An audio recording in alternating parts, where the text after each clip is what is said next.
नमस्कार, good morning, Radhe Radhe. आप सभी का फ्यूचर कोचिंग क्लासेस में बहुत बहुत स्वागत है। तो दोस्तों, कैसे हैं आप? आशा करता हूं कि आप स्वस्थ होंगे, मस्त होंगे और पढ़ रहे होंगे। पढ़ते रहिए और संगम सीरीज करंट अफेयर की देखते रहिए। यह दोस्तों फ्यूचर कोचिंग क्लासेस के यूट्यूब चैनल पर डेली आपको मिलता है संगम सीरीज के नाम से डेली करंट अफेयर। तो बहुत ही महत्वपूर्ण क्वेश्चन रखे जाते हैं इस श्रृंखला में। तो चलिए देखते हैं आज का पहला क्वेश्चन क्या है जो पिछली क्लास में पूछा गया था। कहा गया है हाल ही में कहाँ भिखारी मुक्त शहर की पहल की शुरुआत की गई है। तो यह पहल कहाँ पे शुरुआत की गई है? आपका ऑप्शन है कि नागपुर, दूसरा है बेंगलुरु, तीसरा है नई दिल्ली, चौथा है इनमें से कोई नहीं। तो दोस्तों, महाराष्ट्र के नागपुर में इस पहल की शुरुआत की गई है, भिखारी मुक्त पहल की। तो आपका सही आंसर दोस्तों पहला होगा नागपुर। इतनी बातें आप ध्यान देंगे। वही बात करते हैं दोस्तों किसकी? महाराष्ट्र की। तो दोस्तों, महाराष्ट्र की स्थापना कब हुई थी? 1 मई 1960 में महाराष्ट्र की स्थापना हुई थी। बात की जाए दोस्तों, जो यह पहल की शुरुआत की गई है किसके द्वारा की गई है? तो दोस्तों, पुलिस कर्मचारी हैं अमितेश कुमार। तो उन्होंने दोस्तों CRPC जो एक्ट होता है उसके तहत 144 के तहत यह रोक लगाया है अपने शहर में। चलिए और देखते हैं थोड़ा सा महाराष्ट्र के बारे में। महाराष्ट्र के समीप में है औरंगाबाद। औरंगाबाद में दोस्तों वहाँ पे दो क्या है गुफाएं हैं। एक गुफा है अजंता के नाम से, दूसरी गुफा आप जानते होंगे एलोरा के नाम से। इससे अगर जैसे आपके एग्जाम में क्वेश्चन आता है तो आपको छोड़ना नहीं है। पहली बात तो क्वेश्चन में क्या पूछा जाएगा आपके एग्जाम में? सबसे पहले कितनी गुफाएं हैं अजंता और एलोरा में? एलोरा की बात करें दोस्तों, इसमें 34 गुफाएं हैं। अजंता की बात करें, इसमें 30 गुफाएं हैं। क्लियर है इतनी बातें? अब संबंधित किस है, कौन से गुफा में कौन से देवता या किस धर्म से संबंधित है? तो सबसे पहले आप अजंता को समझिए। जो ऊपर वाला है यह बौद्ध धर्म से संबंधित है। किस धर्म से? बौद्ध धर्म से संबंधित है। वही बात की जाए एलोरा की, तो एलोरा में दोस्तों जो 34 गुफाएं हैं, नंबर 1 से लेके नंबर 12 तक बौद्ध धर्म से।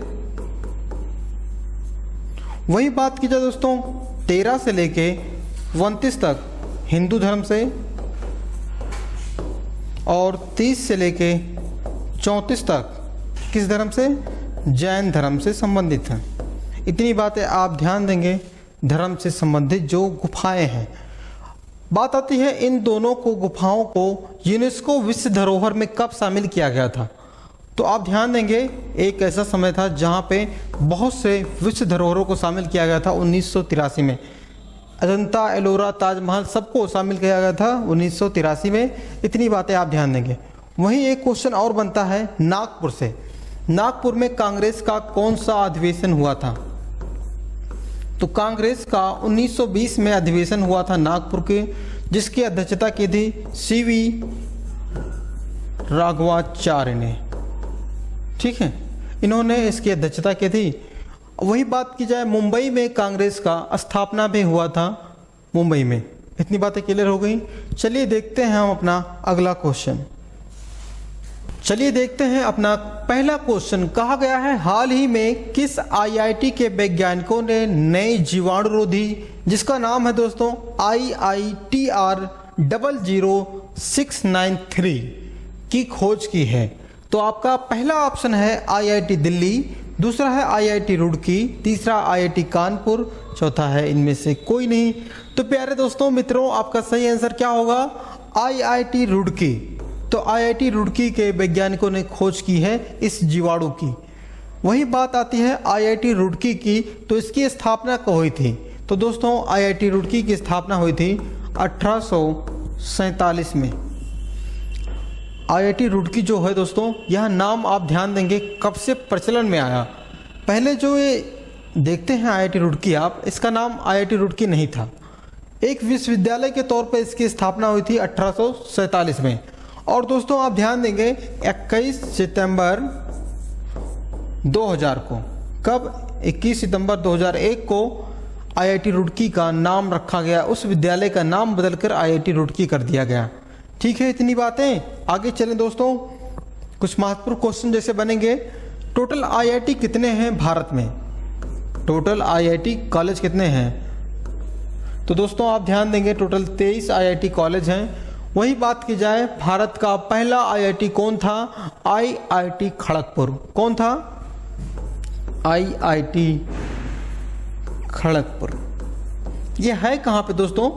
ये पश्चिम बंगाल में है और इसकी स्थापना हुई थी 1951 में। आईआईटी खड़गपुर की स्थापना हुई थी। अभी दोस्तों आईआईटी रोपड़ में अनुराग ठाकुर जी के द्वारा, केंद्रीय मंत्री अनुराग ठाकुर जी के द्वारा एक उत्सव मनाया गया था। कौन सा उत्सव? युवा उत्सव। ठीक है, कहां पे मनाया गया था? आईआईटी रोपड़ में अनुराग ठाकुर जी के द्वारा। आप ध्यान देंगे क्वेश्चन का। चलिए देखते हैं हम अपना अगला क्वेश्चन। क्वेश्चन नंबर दूसरा बेहद ही महत्वपूर्ण है। कहा गया है हाल ही में प्रधानमंत्री नरेंद्र मोदी जी ने कहां दुनिया का सबसे लंबे रेलवे प्लेटफॉर्म का उद्घाटन किया है? तो आपका पहला ऑप्शन गुजरात, मेघालय, कर्नाटक, तमिलनाडु। इन चारों प्रदेशों में किस जगह पे किया गया है इस सबसे बड़े रेलवे प्लेटफॉर्म का उद्घाटन? तो दोस्तों आपका सही आंसर है, अभी कर्नाटक में किया गया है सबसे बड़े प्लेटफॉर्म का। बात आती है कर्नाटक में किया गया है, लेकिन कितना बड़ा है ये, जो वर्ल्ड का सबसे बड़ा हो गया और इसको क्या किया? ग्रीन बुक में दर्ज भी कर लिया गया है। 1507 मीटर की हाइट है इस प्लेटफॉर्म की। ठीक है, उससे पहले दोस्तों एक नाम आप सुने होंगे, कहाँ का? गोरखपुर का जो रेलवे स्टेशन था उसका नंबर 1 पे था, लेकिन अब दूसरे स्थान पे चला गया। उसकी अगर से पूछा जाए तो दोस्तों 1300 कितना था? 1366.33 मीटर उसकी लंबाई थी प्लेटफॉर्म की, लेकिन अब सबसे नंबर 1 पे चला गया है 1507 वाला कर्नाटक का जो है। इतनी बातें आप ध्यान देंगे। और इसकी लागत अगर से पूछ ली जाए तो 20 करोड़ रुपए रखा गया है इस प्लेटफॉर्म की लागत को। क्वेश्चन नंबर तीसरा देखते हैं अब। कहा गया है हाल ही में चौथी एशियाई खो खो चैंपियंस का आयोजन कहां किया जाएगा? तो बेहद ही महत्वपूर्ण क्वेश्चन है। आपका ऑप्शन है कि गोवा, दूसरा असम, तीसरा उड़ीसा, चौथा इनमें से कोई नहीं। तो दोस्तों प्यारे मित्रों, दोस्तों, बंधुओं, आपका सही आंसर क्या होगा? असम होगा। तो असम में इसका आयोजन किया जाएगा। बात आती है असम कहाँ पे है? यह पूर्वोत्तर राज्य है। अगर से इसकी स्थापना पूछ ली जाए दोस्तों तो 26 जनवरी 1950 को असम राज्य की स्थापना की गई थी। अभी जल्द ही दोस्तों असम में वोडोलैंड ज्ञान महोत्सव का आरंभ किया गया था, वहां पे असम में। इतनी बातें करंट से आप ध्यान देंगे। वहीं राज्यपाल पूछा जाए दोस्तों, गुलाब चंद कटारिया जी नियुक्त हुए हैं असम के राज्यपाल। बात आती है खो खो में कितने प्लेयर होते हैं? खो खो में दोस्तों आप ध्यान देंगे 9 + 3, मतलब 9 तो होते हैं जो खेलते हैं, 3 अतिरिक्त प्लेयर होते हैं खो खो में। अगर से ऐसे पूछा जाए सबको ज्वाइन करेंगे आप, टोटल 12 हो जाएंगे। इतनी बातें आप ध्यान देंगे। ठीक है, किस प्रकार से बांटा गया है खो खो के प्लेयरों को। तो चलिए देखते हैं हमारा अगला क्वेश्चन। क्वेश्चन नंबर चौथा है। कहा गया है हाल ही में भारत के ट्रैप शूटर पृथ्वीराज तोडाइमन ने ISSF विश्व कप में कौन सा पदक जीता है? तो सबसे पहले आप समझिए, जो ISSF है इसका संबंध शूटिंग से है, मतलब जो निशाना लगाते हैं उससे संबंधित है ISSF से। तो आपका ऑप्शन एक है रजत, स्वर्ण, कांस्य। तो इन तीनों में से इन्होंने कांस्य पदक को जीता है पृथ्वीराज जी ने। ठीक है, इतनी बातें। चलिए देखते हैं हम अपना क्वेश्चन नंबर 5वां है। कहा गया है हाल ही में किस देश का माउंट मेरापी ज्वालामुखी फट गया? तो आपका ऑप्शन है कि जापान, दूसरा है इंडोनेशिया, तीसरा है न्यूजीलैंड, चौथा इनमें से कोई नहीं। तो प्यारे मित्रों, माउंट मेरापी कहाँ पे है? इंडोनेशिया का एक ज्वालामुखी है जो जागृत हो गया है। ठीक है, क्या हो गया है? जागृत हो गया है। तो बात करते हैं ज्वालामुखी के बारे में। अपने इंडिया में एक ज्वालामुखी है, क्या नाम है दोस्तों? बैरन द्वीप है। वह भी क्या है? एक देखिए, ज्वालामुखी 3 प्रकार के होते हैं, सुषुप्त, शांत और सक्रिय। तो यहाँ सक्रिय के तौर पे माना गया है जो इंडिया का है बैरन ज्वालामुखी। कहाँ पे है? अंडमान निकोबार में है। तो आइए मैप में देखते हैं दोस्तों इंडोनेशिया है कहाँ पे। देखिए ये पीला वाला भाग दोस्तों कौन सा है? इंडोनेशिया है। कहाँ पे है? इसका जो पूर्व वाला क्षेत्र है प्रशांत महासागर, और जो पश्चिम वाला क्षेत्र है इंडियन ओशियन, जिसे हिंद महासागर कहा जाता है। अब बात करते हैं, इसको दो प्रमुख द्वीप हैं जैसे जावा और सुमात्रा। जावा और सुमात्रा के मध्य में दोस्तों एक जल संधि होती है। कौन सी होती है? सुंडा जल संधि। ठीक है, सुंडा स्टेट के नाम से जाना जाता है, सुंडा जल संधि भी कहते हैं। जावा सुमात्रा को अलग करता है। वहीं बात करें इंडोनेशिया की राजधानी जकार्ता है। जकार्ता थी लेकिन अब इसका राजधानी परिवर्तित कर दिया गया है कालीमंतन। कहाँ पे? कालीमंतन लेके जाया गया है। वहीं अगर से इंडोनेशिया का मुद्रा पूछ लिया जाए तो क्या दोस्तों? रुपया है। क्या है? रुपया है, रुपया नहीं है, रुपया है। इतनी बातें आप ध्यान देंगे। ठीक है, इसके पड़ोसी देश देखें आप तो क्या है? मलेशिया है, जो क्या है? सटा हुआ एरिया है। चलिए देखते हैं हम अपना अगला क्वेश्चन। क्वेश्चन नंबर 6वां है। कहा गया है हाल ही में एससीओ सुप्रीम कोर्ट के मुख्य न्यायाधीशों की बैठक का आयोजन कहां पे हुई है? तो आपका ऑप्शन 1 है नई दिल्ली, दूसरा हैदराबाद, तीसरा पंजाब, चौथा इनमें से कोई नहीं। तो प्यारे दोस्तों, मित्रों, मेरे लाल लालियों, आपका सही आंसर क्या होगा? नई दिल्ली। ठीक है, नई दिल्ली में एससीओ की बैठक हुई है हाई कोर्ट के मुख्य न्यायाधीशों की। तो आइए देखते हैं एससीओ में मेंबर कौन कौन से देश हैं। मेंबर देश पूछा जाए तो चाइना है, किर्गिस्तान है, कजाकिस्तान है, रसिया है और तजाकिस्तान है। ये जो ऊपर वाले 5 हैं ये शुरुआत के मेंबर हैं, और जो नीचे वाले 3 हैं उज्बेकिस्तान, इंडिया, पाकिस्तान, या बाद में ज्वाइंट हुए हैं। किससे? एससीओ से।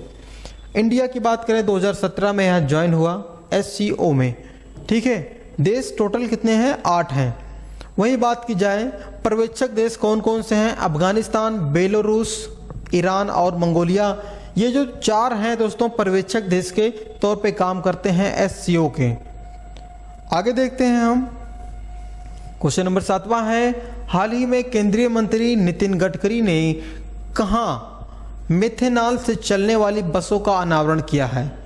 तो प्यारे दोस्तों, आपका सही आंसर क्या होगा? आपका ऑप्शन 1 है मुंबई, दूसरा बेंगलुरु, तीसरा है अहमदाबाद, चौथा इनमें से कोई नहीं। तो आपका सही आंसर दोस्तों क्या होगा? बेंगलुरु। ठीक है, बेंगलुरु में इन्होंने इसका जो क्या है बस का उद्घाटन किया है, अनावरण किया है। तो बेंगलुरु कहाँ पर है? कहाँ पर है? कर्नाटक में है। तो आइए देखते हैं थोड़ा सा उसके बारे में, कर्नाटक के बारे में। कर्नाटक से महत्वपूर्ण क्वेश्चन अगर से बनेंगे तो क्या बनेंगे? अभी दोस्तों 54 साल बाद, कितने? 54 साल बाद कौन सी ट्रॉफी जीता है कर्नाटक? संतोष ट्रॉफी जीता है, हमने पिछली क्लास में बताया था। वही बात की जाए, एक हवाई अड्डा है जो अभी जल्द बनाया गया है, शिमोगा हवाई अड्डा। कौन सा है? शिमोगा, जिसे शिवमोगा हवाई अड्डा भी कहा जाता है। अभी जल्द ही इसका उद्घाटन किया गया है। आगे पूछा जाए, एक उत्सव मनाया गया था अमृत नगरो उत्थान। ठीक है, यह उत्सव मनाया गया कर्नाटक में। इतनी बातें आप ध्यान देंगे। और दोस्तों, एशिया की सबसे बड़ी हेलीकॉप्टर फैक्ट्री कहाँ पे लगी? कर्नाटक में लगी। इतनी बातें आप ध्यान देंगे कर्नाटक से। चलिए देखते हैं हम अपना क्वेश्चन नंबर 8वां है। कहा गया है हाल ही में भारत के लिए सबसे कम गेंदों में 50 विकेट लेने वाले गेंदबाज कौन बने हैं? तो आपका पहला ऑप्शन है जसप्रीत बुमराह, दूसरा है भुवनेश्वर कुमार, तीसरा है अक्षर पटेल, चौथा इनमें से कोई नहीं। तो प्यारे दोस्तों, आपका सही आंसर क्या होगा? अक्षर पटेल। इन्होंने अभी ऑस्ट्रेलिया के साथ टेस्ट हो रहा था, उसी में इन्होंने विकेट लिया, जिसके कारण यह चर्चा का विषय हुए अक्षर पटेल। बहुत अच्छे प्लेयर हैं, ऑलराउंडर के तौर पे काम करते हैं, इंडियन टीम के साथ खेलते हैं। तो चलिए देखते हैं थोड़ा क्रिकेट से संबंधित जो महत्वपूर्ण क्वेश्चन बनेगा तो क्या बन सकता है। सबसे पहले आईसीसी का हेडक्वार्टर कहाँ पे है? दुबई में है। वहीं इसके पूछा जाए अध्यक्ष कौन है? तो ग्रेग बर्कले जी हैं। कौन है? ग्रेग बर्कले जी हैं। भारत में एक संस्थान है जिसे BCCI कहा जाता है। क्या कहा जाता है? BCCI। इसका अगर से मुख्यालय पूछा जाए तो मुंबई में है, और इसके अध्यक्ष पूछा जाए तो रॉजर बिन्नी हैं वर्तमान में अध्यक्ष। इतनी बातें आप ध्यान देंगे। और एक क्वेश्चन बनेगा, ICC player of the month जनवरी का किसे चुना गया था? शुभमन गिल को चुना गया था। अभी दोस्तों महिला विश्व कप हुआ था, T20 विश्व कप हुआ था। क्या हुआ था? वुमेन T20 विश्व कप हुआ था, जिसमें दोस्तों सबीना इस्माइल जी ने सबसे अधिक विकेट लिया था। और वह मैच कौन जीता था? कौन जीता T20 वर्ल्ड कप महिला का? तो जीता दोस्तों ऑस्ट्रेलिया ने जीता। यह ऑस्ट्रेलिया की 6वीं जीत थी। क्या थी? 6वीं जीत थी T20 वर्ल्ड कप की। इतनी बातें आप ध्यान देंगे। तो चलिए देखते हैं हम अपना अगला क्वेश्चन। क्वेश्चन नंबर 9 है। कहा गया है हाल ही में एशिया का सबसे बड़ा ट्यूलिप गार्डन कहाँ पे खोला गया? तो आपका ऑप्शन 1 है दोस्तों असम, दूसरा है उत्तराखंड, तीसरा है जम्मू कश्मीर, चौथा इनमें से कोई नहीं। देखिए ट्यूलिप गार्डन कुछ इस तरह का होता है जहाँ पे फूलों का गार्डन होता है, तो बहुत अच्छा सा माहौल बनेगा, टूरिज्म का क्षेत्र बनेगा। तो वह कहाँ पे बनेगा? जम्मू कश्मीर में। यहाँ एशिया का सबसे बड़ा ट्यूलिप गार्डन खोला गया है। तो दोस्तों बात आती है जम्मू कश्मीर का। करंट में एक क्वेश्चन पढ़ा था अभी जल्दी, डोडा जिला। कौन सा? डोडा जिला, जहाँ पे दोस्तों बहुत बड़ा क्या लगाया गया? झंडा फहराया गया। कितना बड़ा? 100 फीट का झंडा फहराया गया इस जम्मू कश्मीर के डोडा जिले में। वही बात करें करंट अफेयर का, एक क्वेश्चन और बनता है, लिथियम का भंडार मिला था। कहाँ? किसका? लिथियम का भंडार कहाँ मिला? जम्मू कश्मीर में मिला। वही बात करें दोस्तों, अभी जम्मू कश्मीर से, श्रीनगर से एक दौड़ हुई थी कन्याकुमारी तक। ठीक है, साइकिल दौड़ हुई थी। इतनी बातें आप ध्यान देंगे। चलिए देखते हैं हम अपना क्वेश्चन 10वां, आज की श्रृंखला का लास्ट क्वेश्चन। बहुत ही महत्वपूर्ण क्वेश्चन दोस्तों, पुरस्कार से संबंधित है। कहा गया है हाल ही में किसके द्वारा लिखित उपन्यास पागल खाना को व्यास सम्मान 2022 के लिए चुना गया है? पुस्तक का नाम सुनिए, देखिए क्या है? पागल खाना। तो आपका ऑप्शन 1 है गौतम बोरा, दूसरा है डॉक्टर ज्ञान चतुर्वेदी, तीसरा है साहिल सेठ, चौथा है इनमें से कोई नहीं। तो दोस्तों इनकी पुस्तक है, क्या नाम है इनका? डॉक्टर ज्ञान चतुर्वेदी जी की पुस्तक है पागल खाना। इसी को मिला है दोस्तों 2022 का व्यास सम्मान। ठीक है, देखिए पागल खाना कुछ इस तरह से बुक है। अगर से आप खरीदना चाहें, पढ़ना चाहें तो अच्छी बुक है, ट्राई करिए अगर टाइम मिले तो पढ़ने का। चलिए देखते हैं हम अपना आज का ब्रह्मास्त्र क्या कहता है। हमारी श्रृंखला चल रही थी भारत और विश्व के देशों के साथ युद्धाभ्यास। तो सबसे पहले बात आता है आज की पहला युद्धाभ्यास कौन सा है? एक्स स्टीन ब्रिज। तो दोस्तों भारत और ओमान के मध्य होता है एक्स ईस्टर्न ब्रिज युद्धाभ्यास। सुदर्शन चक्र वाहिनी भारतीय सेना का यह युद्धाभ्यास होता है। वज्र प्रहार किसके साथ? भारत और अमेरिका के साथ होता है वज्र प्रहार युद्धाभ्यास। मैनामती मैत्री, ध्यान देंगे, भारत और बांग्लादेश के मध्य होता है यह युद्धाभ्यास। धर्म गार्जियन अभी जल्द ही हुआ है, भारत और जापान के मध्य होता है धर्म गार्जियन युद्धाभ्यास। इम्बैक्स भारत और म्यांमार के मध्य होता है इम्बैक्स युद्धाभ्यास। इतनी बातें आप ध्यान देंगे। वही बात की जाए भारतीय सेना करती है कौन सा? तोपची नाम का युद्धाभ्यास, और वायु शक्ति करती है भारत की वायुसेना युद्धाभ्यास। कुछ महत्वपूर्ण युद्धाभ्यास जैसे आपसे क्वेश्चन बनेगा वज्र प्रहार से, और दोस्तों मैत्री जो है उससे बनेगा। धर्म गार्जियन से बन सकता है क्वेश्चन, और इम्बैक्स से बन सकता है भारत और म्यांमार से। तो ये कुछ महत्वपूर्ण युद्धाभ्यास हैं जो आपकी एग्जाम में पूछे जा सकते हैं। इसका अगर से रिवीजन हम देखें पिछली क्लास के बारे में तो आपको याद पिछली क्लास में हमने क्या पढ़ाया था। तो कहा गया है हाल ही में कौन सा राज्य चौथी महिला नीति पेश करेगा। तो दोस्तों अभी महाराष्ट्र सरकार ने चौथी महिला नीति पेश की है। ठीक है, अगला क्वेश्चन है हाल ही में हिंदुस्तान लीवर लिमिटेड ने अपना नया एमडी एंड सीईओ किसे बनाया है। तो दोस्तों आपका सही आंसर है रोहित जावा जी को बनाया गया है हिंदुस्तान यूनिलीवर लिमिटेड का नया एमडी एंड सीईओ। क्वेश्चन अगला है कहा गया है हाल ही में कहां पर अहमदाबाद में आभासी रूप से विकसित परियोजनाओं का उद्घाटन किया गया है, किसके द्वारा। तो दोस्तों आपका सही आंसर क्या था, अमित शाह जी के द्वारा इसका आयोजन किया गया। क्वेश्चन अगला है हाल ही में किस राज्य की कैबिनेट ने नई खेल नीति 2023 की मंजूरी दी है। तो अपना प्यारा उत्तर प्रदेश, उम्मीदों का प्रदेश उत्तर प्रदेश ने इस खेल नीति 2023 की मंजूरी दी है। क्वेश्चन अगला है हाल ही में ईरान और कौन सा देश एक दूसरे के साथ सहमत हुए हैं और दूतावास खोलने की सहमति दी है। तो दोस्तों सऊदी अरब ने मिलकर ईरान के साथ दूतावास खोलने की सहमति दी है। अगला है क्वेश्चन नंबर 6वां है कहा गया है Golden City Gate Tourism Award 2023 का जो हुआ है वह किस देश में आयोजित किया गया। तो दोस्तों आपका सही आंसर क्या था, जर्मनी में किया गया था गोल्डन सिटी टूरिज्म अवार्ड का। तो चलिए देखते हैं, यह क्वेश्चन आपके लिए है, बेहद ही महत्वपूर्ण क्वेश्चन है। इसका अगर से आपको आंसर पता हो तो आप कमेंट जरूर करिएगा। क्वेश्चन में कहा गया है हाल ही में आयुष मंत्रालय कहाँ योग उत्सव 2023 का आयोजन करेगा। तो आपका पहला ऑप्शन है पुणे, दूसरा है भोपाल, तीसरा है नई दिल्ली, चौथा है इनमें से कोई नहीं। तो इसका क्या आंसर होगा, उम्मीद है, हमें आशा है, विश्वास है कि आप इसका आंसर जानते होंगे तो जरूर देंगे।